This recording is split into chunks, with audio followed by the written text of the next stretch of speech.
I'm Bryce Nelson. I'm the Cooperative Education Program Manager with Talent Ready Utah. So during our short time that we have together, I want to just we're going to walk you through the Talent Hub, which is a new initiative that's recently just got up and running.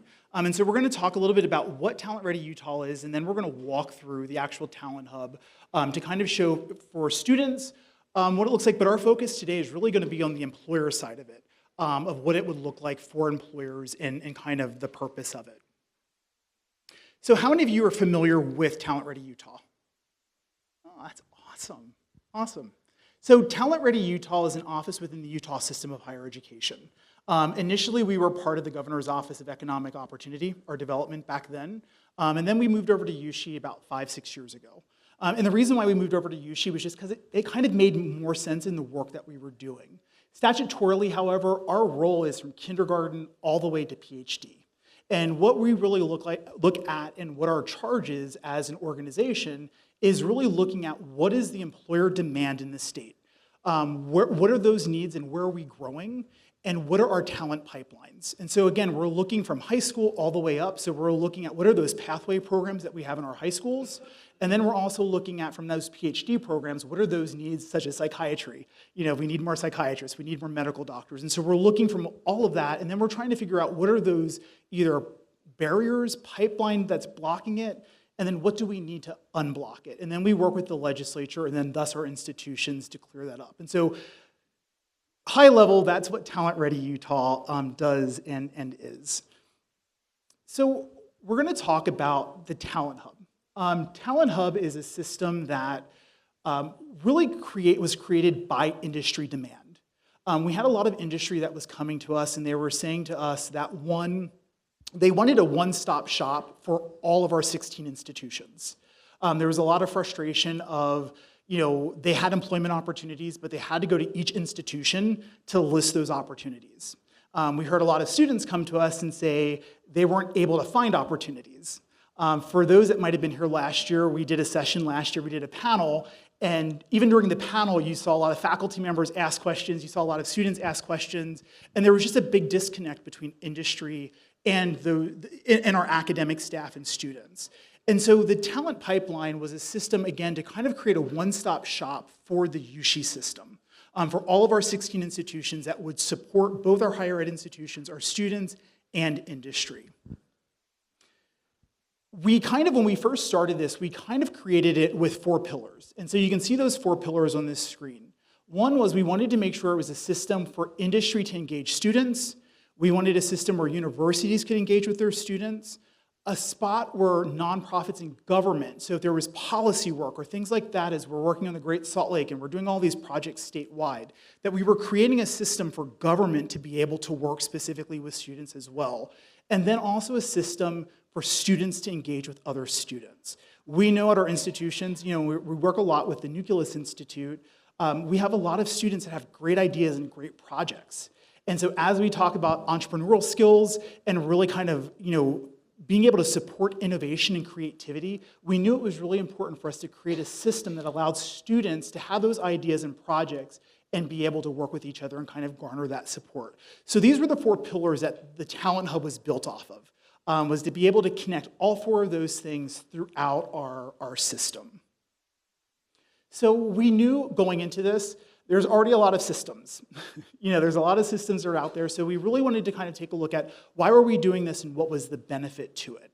And so one of the things that we started looking at was we used some algorithms that we had already built for another system, for Utah Adoptive School. And so basically that was built off of kind of that dating app, of being able to use what an employer was saying that they needed as far as their occupational skills and the skills that a student had, and making that match. That was really important to us because one of the things that students were telling us as we were going and working with students was students felt like there was no rhyme or reason in job search. That kind of it was all about who you knew in the process, not necessarily the skills or the qualifications you had. And so one of the things that we wanted to do to minimize that a little bit was to kind of put some logic behind this. And so one of the ways that we did that was being able to have an employer tell us, what are the skills that you require? And then a student to be able to say, these are the skills that I possess, either through my degree, through technical certifications, through experiences, and then we're making a match in the system between what those occupational skills are and then the skills that the student has. The second piece to it was we wanted to make sure that we were being Utah-focused. We wanted a system that was built here in Utah. We wanted to make sure it was a system that was meant and intended for Utah students. One of the things that Senator Milner, who chairs the Workforce and Education Committee here at the Senate, she wants to make sure that we're really promoting those high-skill, in-demand jobs. And so she really wants to make sure that for this talent hub that we're not going to see Starbucks barista jobs, that we're going to see high-skill, in-demand jobs that we're utilizing and we're leveraging the system for. And then the third part is a one-stop shop, and I kind of talked about that there. We wanted to make sure that employers didn't feel like, hey, I have this employment need, but my recruiter has to reach out to all of these institutions or all these degree-granting institutions. They can go to one spot, they can list it, and all the institutions would have access to it. Then kind of taking a look from why.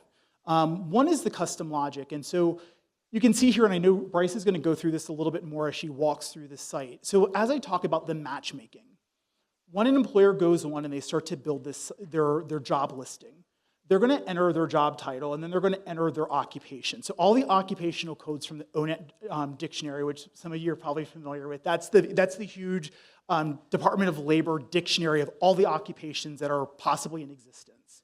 We've loaded all of the occupational skills associated with all those occupational titles. So when you put in the job title, it will then allow you to select which occupation, because occupations and titles don't always mix up. From there, it's going to give you an option of what are all of those occupational skills that the ONET dictionary is saying. You can select as an employer up to 15. If those 15 are not there, or what you don't want, there will be an option for you to be able to enter those in. That's where the match is happening. It's matching from what those 15 skills are that you're saying that you need in that position, and then also then what the student is putting on their end. This is really important to us as a state, because if we start to see trends that we start to see for an engineering position, we're starting to see that these are the top 15 skills that employers are saying that they need for engineering. That's amazing feedback for us to give back to our higher ed institutions of, hey, this is what the ONET dictionary is saying. These are the 30 skills, but these are the top 15. How are we covering them? And so there's a lot of good data here for the matching piece, but it's also good data for us for curriculum and for program development to be able to give that feedback of these are the in-demand skills that employers are looking for. The other piece of this is being agile to education and workforce needs. And again, Bryce is going to start talking a little bit more. We built this system to be able to add to it. One of our pilots that we're talking about, and I'm sure Bryce will talk a little bit more, is a co-op pilot. And so we foresee that we'll kind of connect a lot of different systems to this and grow this system over the years to make it something, again, that's responsive to both industry and to our students, to make sure that we're providing the resources and support they need to be able to be successful. We want your companies as a state to be successful and to thrive in Utah. We want our students to have those connections and those opportunities as well. So with that, I'm going to turn it over to Bryce to let her walk you through some of the screens. Awesome. Thanks, Jimmy. So we have a number of slides here. It's basically a static version of the site for demo. And so I'm going to move through some of the slides quickly because I'm going to focus on the employer portion of the site. And then we should have ample time for questions at the end. So and also if you want me to pause on something so you can get a better look, just let me know. And as Jimmy mentioned, my main focus at USHE is our cooperative education program. So as I'm moving through these slides, I'll probably use co-op as an example as the kind of opportunity posting that an employer will be making here on Talent Hub, but I don't want you to come away thinking it's restricted to co-op exclusively or internships. So we'll move through here. So Jimmy went through the initiative here, so I'm going to go ahead and get through to, okay. All right, here's our overview. So the look and feel is awesome, and it's cohesive across the student and employer site. So what employers are going to see here when they come and click sign up is the option to, well, first they'll have to establish a profile. And the way that we've gone ahead and done that is it's a really simple enrollment process where you can just get started with an email and password, and then your basic contact details. So for most of you, you may have a talent manager who's going to be handling this for you. And so, however, they're going to be able to add multiple users to your company profile. So in this case, we have someone who's already been validated through the system, and they already have a profile. And you'll go ahead and let us know what sector you're a part of, build the organization profile, and the more details that you add, the more useful this is going to be for your organization. Students and naturally most job seekers are going to be more drawn towards completed profiles and profiles where they can find more information. So then you can add departments here. So for me, for co-op, if I'm starting with mechanical engineering, and maybe I'm also going to have like a finance or accounting co-op, I'm going to add those departments as being available to list opportunities. And then this is the part that I really like because we're making sure that these are genuine opportunities for our students so that the students know these are valid companies. I'm gonna kind of blast through this student portion and we can. Our goal in both systems was to be able to make sure that people could sign up relatively quickly. So testing-wise, it should take a student about 3 minutes to register, and for an employer, about 5 minutes. And so really the key and one of the things that we really looked at is really speed and optimization to be able to get into the system and be able to register quickly.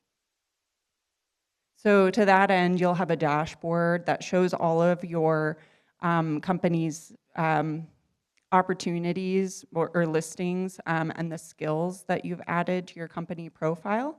And again, the more skills that you add, then just like other matching algorithms, then the more opportunity for those really high-level matches. So here we have a profile with opportunities listed, and then it'll show you here the number of matches that you have based off of the number of students who have uploaded their profiles, and then also applicants who are interested directly in that position.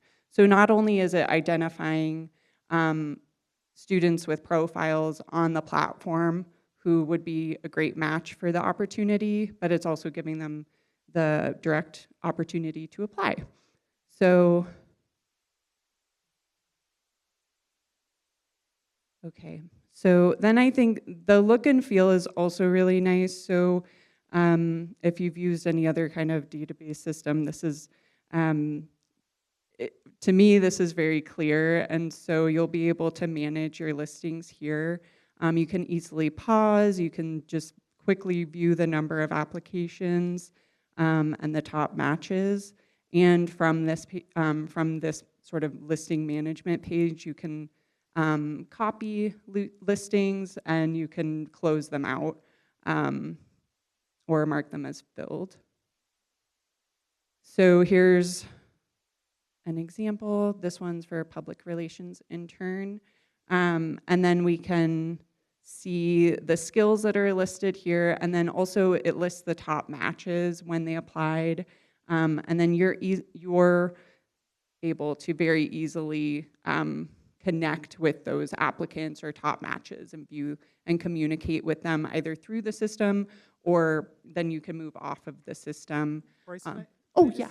So one of the things as we start talking about the system, so you'll see here, so where you see the top match, I believe we got rid of great match. I think it's right now top match, good match, and possible matches are the 3 categories. And so there's logic into the system of what percentage from those occupations of what the employer put and what the student put as far as their skills, that's what's triggering this top match, good match, and possible match. And so we know on our end, that's one of the things that we'll be looking at to kind of see as we might need to move what that algorithm is. But that is what this is being based off of. Now, just because someone is a top match, a good match, or a possible match, that doesn't mean when you saw that earlier screen that they're going to automatically apply or apply for the position. On both the employer and the student side, they're going to see those 3 things. And so they could then choose to either apply for that position because they are a top match, or even as an employer, you might see that you have people listed as a top match that you might want to go and invite them to apply. And so it kind of is a dual kind of shopping place that you can kind of see who are those matches, but they might not have applied and vice versa. So any student that's a possible match is pretty much anyone that's not a top or good is going to be a possible, and is allowing for that space. Those are just those 3. And again, they could still apply for the position because again, there might be something that we're not catching in the system that they might have experience that didn't flag somewhere else. And so that's why we're still giving that possible match connection there.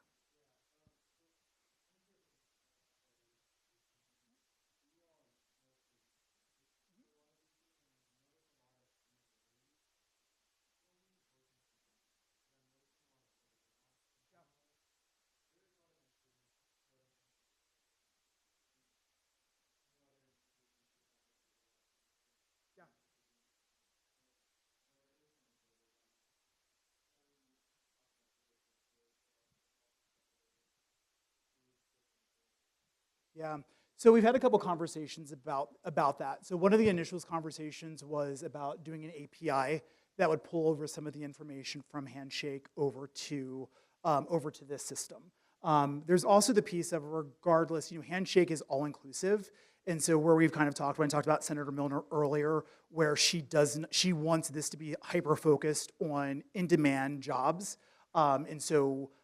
So there, so it can't replace that because there's going to be those pieces that are not going to be there. So we're kind of looking at what those different methods are. We're looking to see, is this something as we progress, this becomes a shared service that we see how it could fit in with 1220 or other systems. And so we're kind of trying to look at what that landscape might look like. Again, not to make sure that we want to be that we're working in collaboration and in coordination, not against.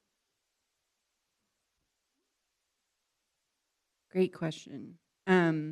So again, we're looking at this as a place that's going to exist in the same ecosystem as Handshake. And so thinking about the kind of opportunities that will be posted here and how employers are going to want to use the site. So right now we have it set up for internships, apprenticeships, entry-level jobs, and then project-based learning, which we heard mentioned earlier.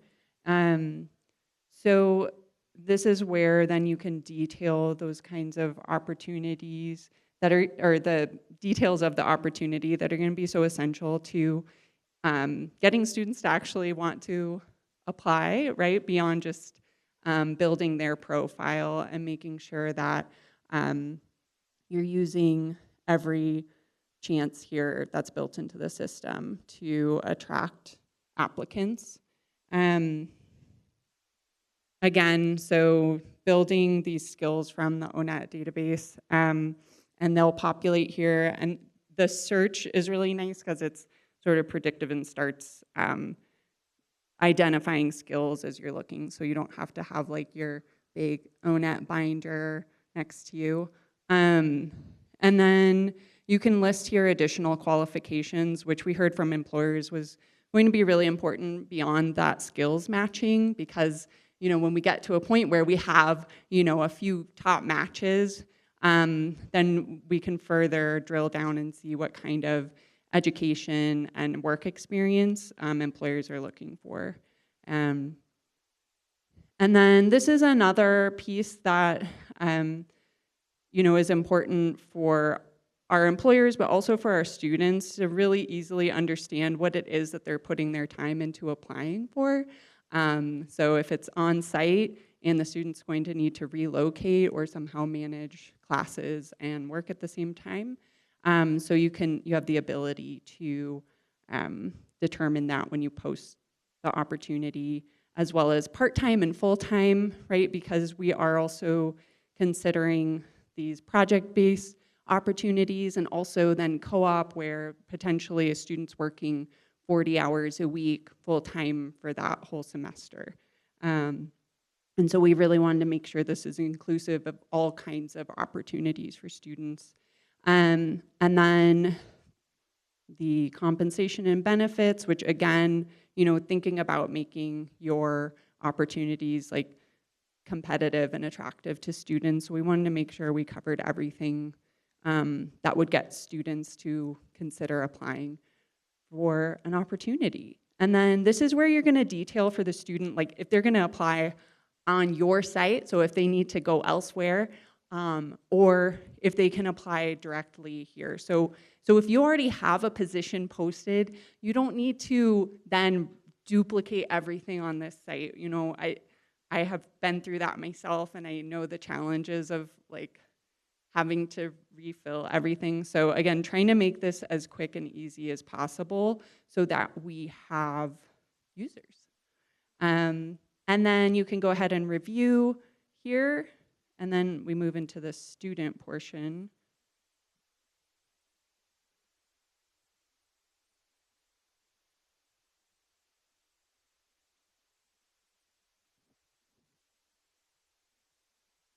Okay, and then this is also, if you want to search directly for skills that students have, and you're not necessarily sure what that position is going to look like, you can filter and view students directly through the hub and invite them to apply for positions. So again, detailing the experience for students.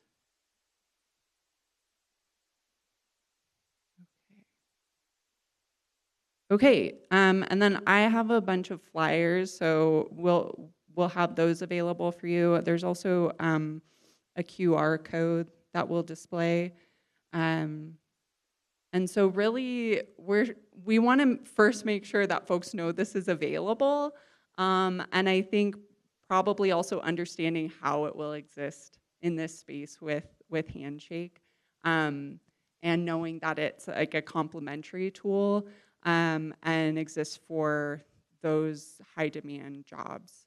Yeah. So one of the things before we go to letting you guys ask any questions, I know from the end of the last session when we were talking about different learning opportunities or different project-based learning opportunities, the system also serves as a hub for those things. And that was one of the things that we also, as we want to encourage more project-based learning, one of the things from the Cicero study that we conducted, there was a lot of demand from employers of wanting to make sure that we were doing more project-based learning. And so that was why you see a lot of that.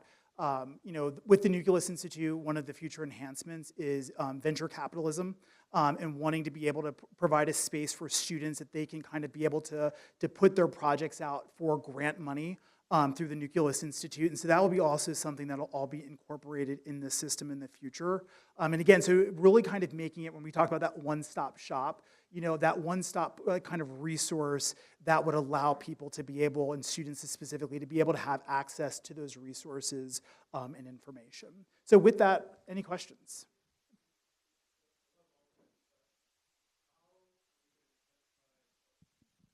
How are we incentivizing employers to buy into this? Because I can see, like, I can sort of push the students to do this, Yeah. but how do we get employers and their hiring managers from, a 3-person startup to myriad?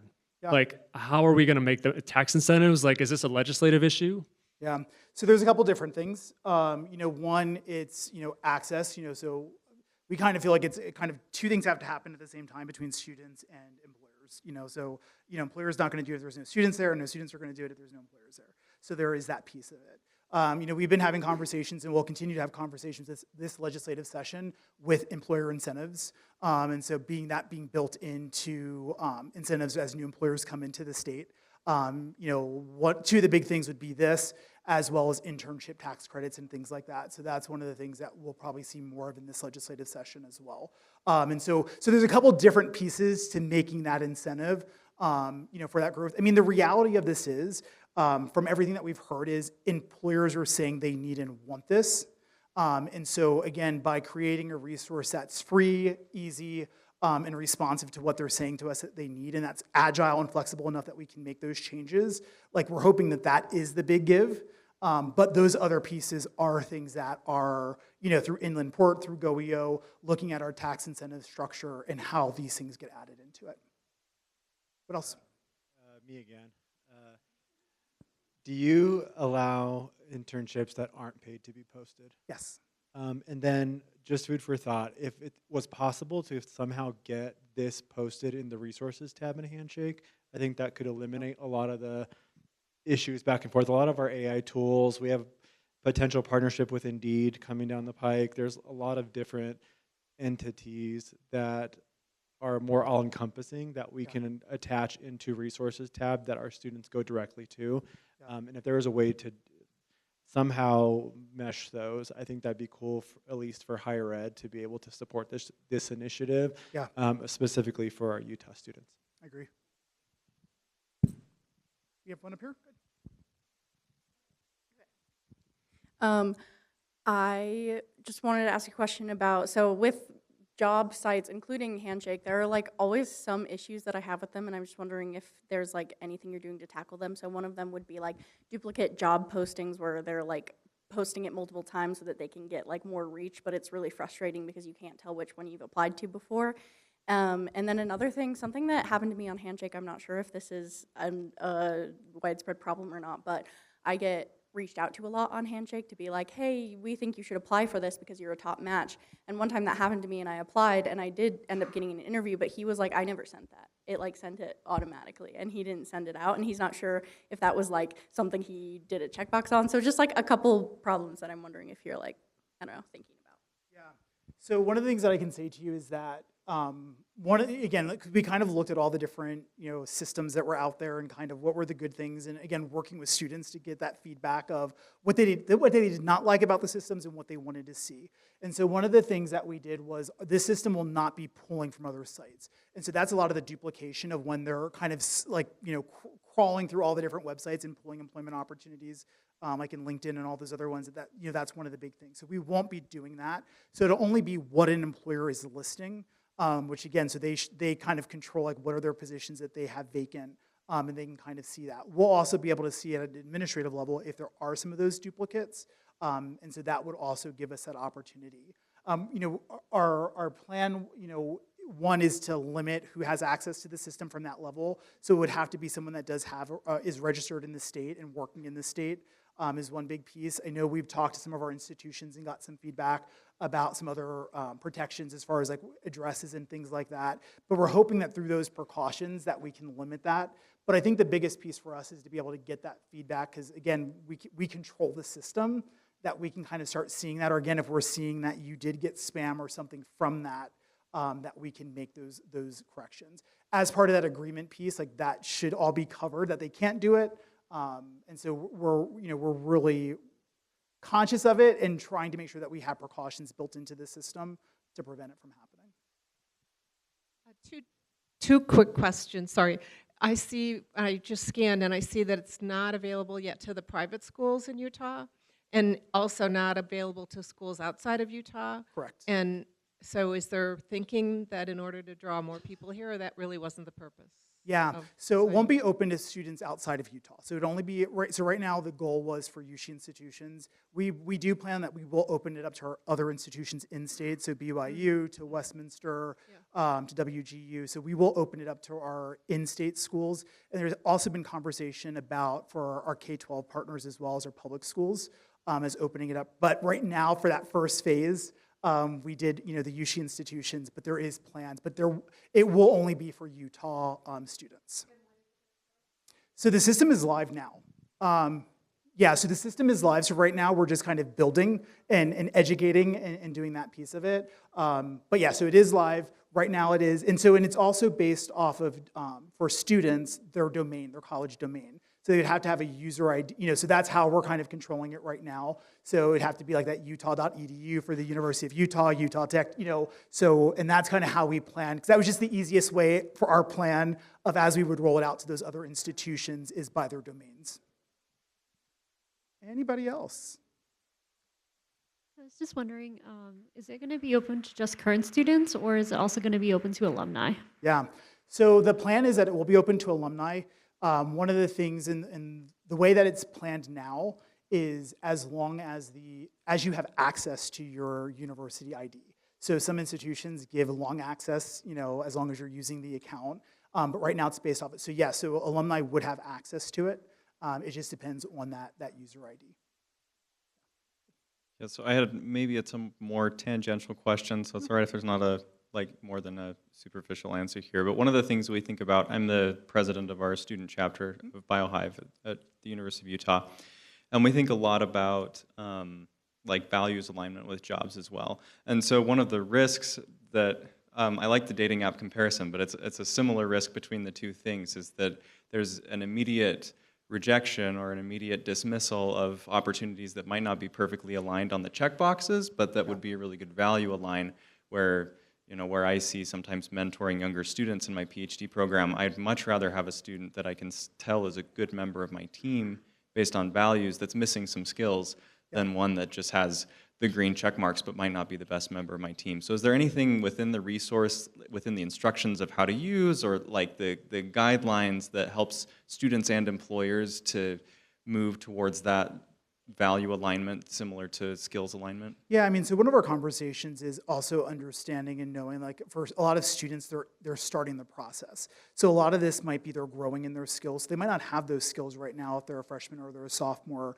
That it's something that will develop over time. The other piece is, as we built it, and I think Bryce showed it in one of the profile pictures, we didn't talk too much about it, but both for the employer and for the student site, when you would go to look at that person's, when that employer would look at your name, you applied for this, it's gonna show what those skills are that are the matches for them to be able to see it. So they're getting more detail, but also you as an applicant can kind of see what are those skills that they're looking for too. Again, understanding that it's not 100%. And that's why we did the possible match versus not a match, because understanding that there are things that we can't talk to, that we might not be able to see, or again, that employer might think that those are the 15 most important skills, but upon reflection, or the hiring manager might see something different. And so we still have that access that you could still be able to see what that employer is looking for, and they can kind of see what you're excelling at. So again, if you're maybe a good match for 3 of those things, but then they go on, that is really valuable, or again, this is a semantics thing. So we did provide that in the system to be able to provide that level of flexibility for them to be able to see that. And also, you also have the opportunity on both ends to communicate. So it would still provide that opportunity for you to say why you think you're a good match, and to be able, and I know we don't do cover letters like we used to do cover letters, but to be able, in that message, to be able to say, this is why I do think I'm a good match, or these are the skills that I have that make me the match. And I was thinking about this actually in the last panel where they were talking about, the cultural fit, right? And you can have a great candidate who then ends up not being a great fit. And I think some of that comes down to then the employers being able to articulate what their culture is. And I think there are ways to capture that in this system. And so when I was listening to that, one thing I was jotting down was that as we socialize this platform, to make sure that we're letting employers know that they can do that on this platform, and that they can capture their company culture and describe that, and then that students through the skills are able to also kind of show some alignment there. But yeah, I think that's a great point. And I think that'll also come through more as we are talking with employers. Time for one more question.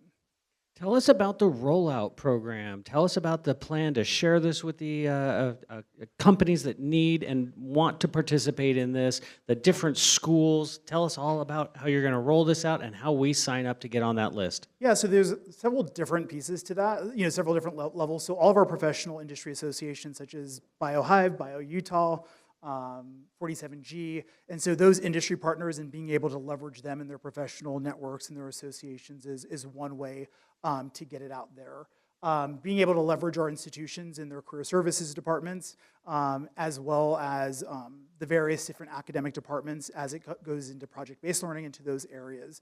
Being able to leverage it with the Nucleus Institute as they're rolling out venture capitalism and their different grant opportunities. And so kind of there's several multi-prong approaches that we plan to use to be able to get it out in front of people, to continue to get that feedback. There's a lot of institutions that are already running programs that they're kind of doing things manually. UVU has a great program where they have the employer partnerships and they have a huge bank of people applying for opportunities, and so being able to leverage those programs that already exist but don't have systems to put them into this as a way to do it. Looking at our co-op pilot, we know for that to be effective, we need to have a system to be able to manage that, and so all of those things and kind of incorporating it into one system and one hub is our biggest way that we plan on doing that. So, anything else? Thank you, Jimmy. Thank you, Thank you. Bryce.